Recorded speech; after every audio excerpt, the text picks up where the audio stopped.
Hello, my name is Arlindo Chagas, and welcome to the channel, The Noble of Horror Tales. Today, I bring you 4 disturbing accounts that occurred on the road. This email was sent by an anonymous person who wishes to share their experiences.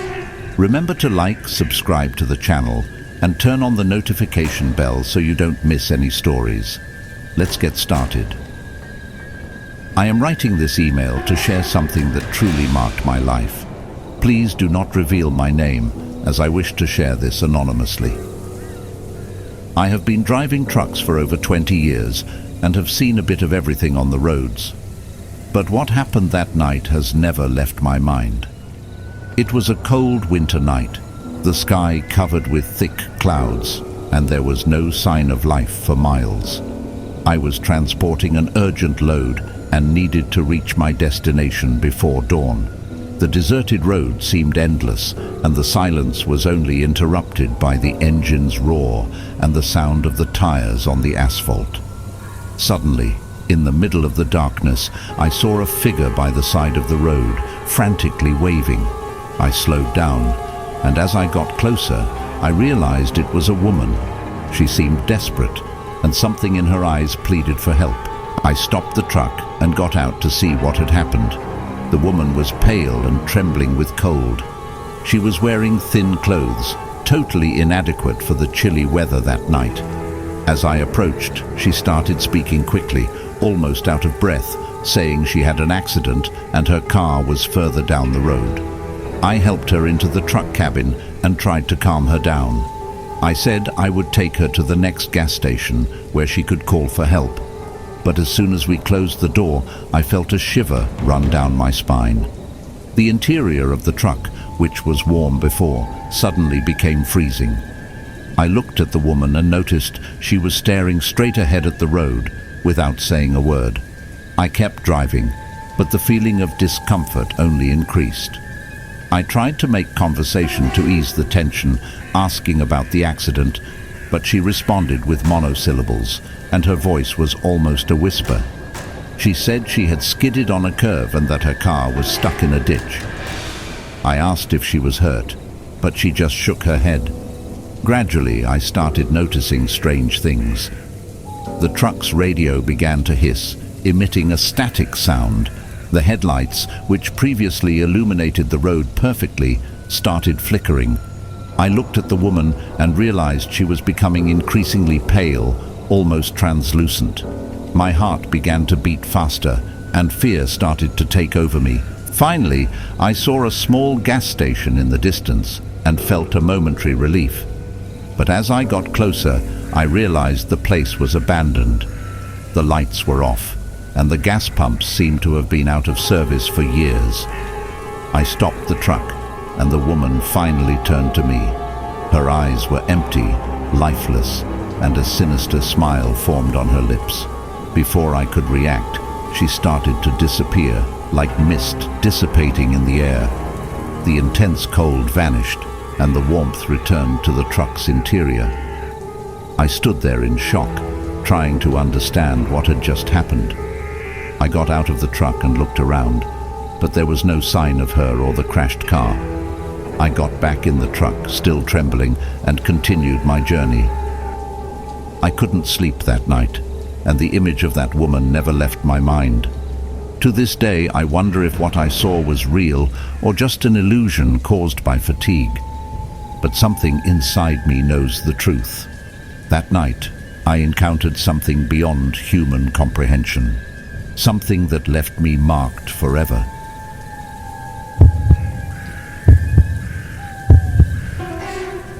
I am writing to the channel to share something that marked my life. I just ask that you do not reveal my name.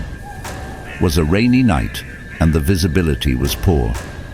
I was driving home after a long day at work, exhausted and eager to get back to my family. The road was slippery, and I was cautious, keeping my speed low.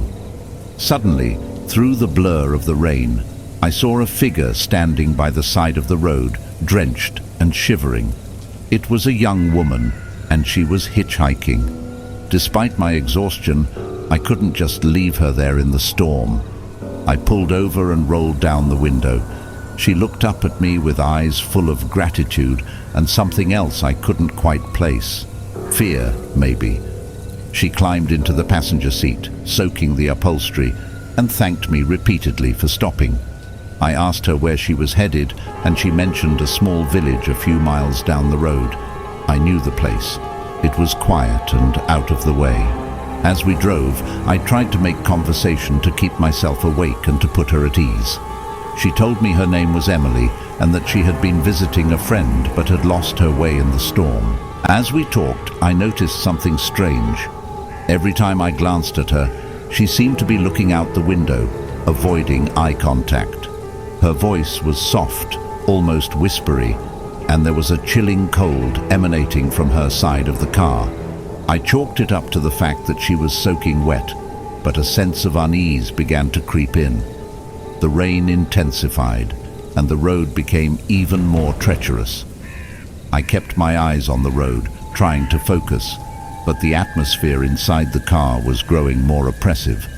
Emily fell silent, and the only sounds were the rhythmic swishing of the windshield wipers and the pattering rain. We finally reached the turnoff to the village, a narrow, winding road flanked by thick forest.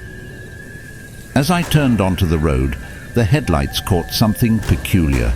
A small makeshift memorial by the roadside. Flowers, candles, and a photograph of a young woman. My heart skipped a beat as I realized the photo looked eerily similar to Emily. I glanced over at her, but she was staring straight ahead, her face pale and expressionless. A cold sweat broke out on my forehead.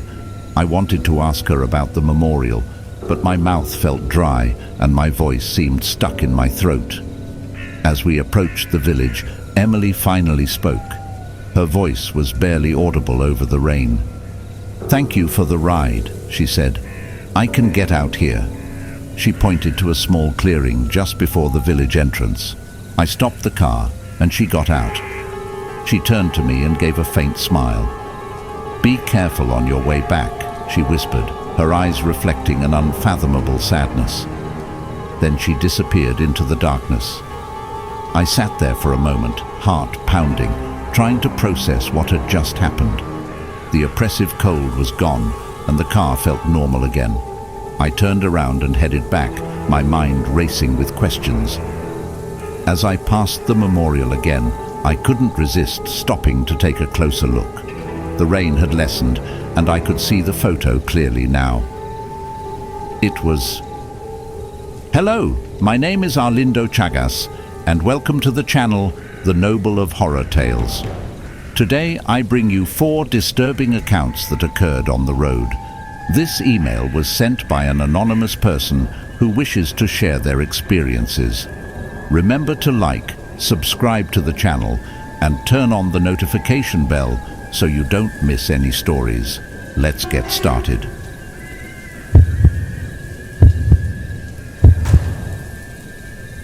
A few years ago, I was driving home from a business trip. It was late, probably close to midnight, and I was on a deserted stretch of highway surrounded by dense forests. The only light came from my headlights cutting through the pitch black. I was tired and anxious to get home, but I kept my focus on the road. As I rounded a bend, I saw something that made my heart skip a beat. Standing by the side of the road was a young boy, no older than 7 or 8, wearing pajamas and clutching a teddy bear. He was staring straight ahead, his face pale and eyes wide with fear. I couldn't just leave him there, so I pulled over and got out of the car. "Hey there, are you okay? Where are your parents?" I called out, trying to keep my voice calm. The boy didn't respond, but turned his head slowly to look at me, his eyes full of tears. I approached him cautiously, kneeling down to his level. "It's all right. You're safe now. What's your name?" I asked. He whispered, "Tommy." I asked where he lived, and he pointed vaguely down the road. I decided to take him with me to the nearest town and call the authorities. As we drove, I tried to make small talk to keep him calm. "Do you like teddy bears? I see you have a nice one there," I said, glancing at the bear he held tightly. He nodded but remained mostly silent, his eyes fixed on the road ahead. We were driving for about 10 minutes when Tommy suddenly spoke. "They're coming for me," he said in a trembling voice. A chill ran down my spine. "Who's coming for you, Tommy?" I asked, trying to hide my unease. He didn't answer but began to cry softly. I looked in the rearview mirror and saw nothing unusual. I tried to reassure him. "No one's going to hurt you. You're safe with me." But deep down I felt an overwhelming sense of dread. We continued driving and the woods seemed to close in around us, the darkness becoming almost palpable. Suddenly, the temperature inside the car dropped, and I could see my breath fogging up the windshield. Tommy's crying stopped abruptly, and when I glanced at him, he was staring at something behind me. I looked in the rearview mirror again and saw a shadowy figure sitting in the back seat. My heart raced, and I nearly lost control of the car. I turned around quickly, but there was nothing there. When I faced forward again, Tommy was gone. The passenger seat was empty, and the teddy bear lay on the floor. I slammed on the brakes and pulled over, frantically searching the car and the surrounding area. There was no sign of Tommy. I grabbed the teddy bear and stumbled out of the car, calling his name into the darkness. The only response was the rustling of leaves and the distant hoot of an owl. Panicking, I got back into the car and sped towards the nearest town. When I arrived, I went straight to the police station and reported what had happened. The officers listened patiently and then told me something that made my blood run cold. Years ago, a boy named Tommy had gone missing in those woods. He had been playing outside his house when he disappeared without a trace. Despite extensive searches, he was never found. Many locals believed his spirit still roamed the area, seeking help from passing motorists. I couldn't believe what I was hearing. Had I really encountered the ghost of a lost child? I showed the officers the teddy bear, and they confirmed it belonged to Tommy. They thanked me for my report and promised to look into it, but I could see in their eyes that they had heard similar stories before. I left the station feeling numb. The image of Tommy's tear-streaked face haunted me for weeks. I couldn't shake the feeling that I had failed to help him, that he was still out there, alone and scared. To this day, I avoid that stretch of highway, especially at night. I've never seen Tommy again, but I can't forget his haunting words. "They're coming for me." I still wonder who they were and what happened to him on that fateful night. All I know is that some mysteries are best left unsolved. Emily. Below her photo was a small plaque that read, "In loving memory of Emily, who lost her life in a tragic accident on this road." My blood ran cold. Emily had been dead for years. I had given a ride to a ghost. The rest of the drive home was a blur. I couldn't shake the image of her sad eyes and her final warning. To this day, I don't know what to make of that night. Was it a figment of my exhausted imagination, or did I truly encounter a restless spirit? One thing is certain. I will never forget the Phantom Hitchhiker I met on that rainy night.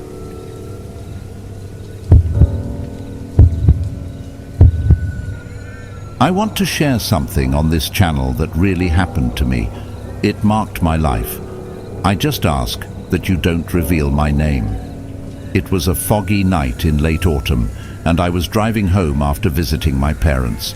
The journey was long, and the winding country roads seemed endless. The fog was thick, swallowing the light from my headlights and reducing my visibility to just a few feet. The road was eerily silent, the kind of silence that amplifies the smallest of sounds. As I navigated the twists and turns, I noticed a faint glow up ahead, just off the side of the road. As I drew closer, I saw it was an old, beat-up car with its hazard lights blinking. I slowed down and pulled over, thinking someone might need help. I turned on my emergency lights and got out, cautiously approaching the vehicle. The car looked like it had been abandoned for some time. The windows were fogged up and the paint was peeling. I peered inside and saw that the keys were still in the ignition, but there was no sign of the driver. An uneasy feeling settled in my stomach, but I couldn't just leave without checking if someone was in trouble. I walked around to the other side of the car and saw that the driver's door was slightly ajar. I opened it wider and called out, "Hello? Is anyone there? Do you need help?" There was no response, just the unsettling silence of the foggy night. I decided to look around the nearby area, using the flashlight from my phone to cut through the darkness. The beam of light flickered through the fog, revealing nothing but trees and dense underbrush. I was about to give up and return to my car when I heard a faint rustling sound coming from deeper in the woods. My heart raced, but I felt compelled to investigate. I called out again, hoping for an answer, but all I got was silence. I pushed through the underbrush, the cold air biting at my skin. The fog seemed to grow thicker, wrapping around me like a shroud. After a few minutes of searching, I came across a small clearing. In the center of the clearing was a pile of old clothes covered in dirt and leaves. It looked like someone had hastily discarded them. As I examined the clothes, a chill ran down my spine. They were torn and stained with what looked like dried blood. Panic started to set in, and I quickly turned back towards the road. I needed to get out of there and call the authorities. But as I retraced my steps, the fog seemed to close in even more, disorienting me. The trees loomed ominously, and every rustle of leaves sounded like footsteps. I quickened my pace, my heart pounding in my chest. Suddenly, I heard a faint whisper, barely audible over the sound of my own breathing. It was calling my name. I froze, trying to pinpoint the source of the voice. It seemed to be coming from all directions, echoing through the fog. I shouted back, demanding to know who was there, but the only response was the whisper growing louder and more insistent. Fear gripped me, and I broke into a run, desperately trying to find my way back to the road.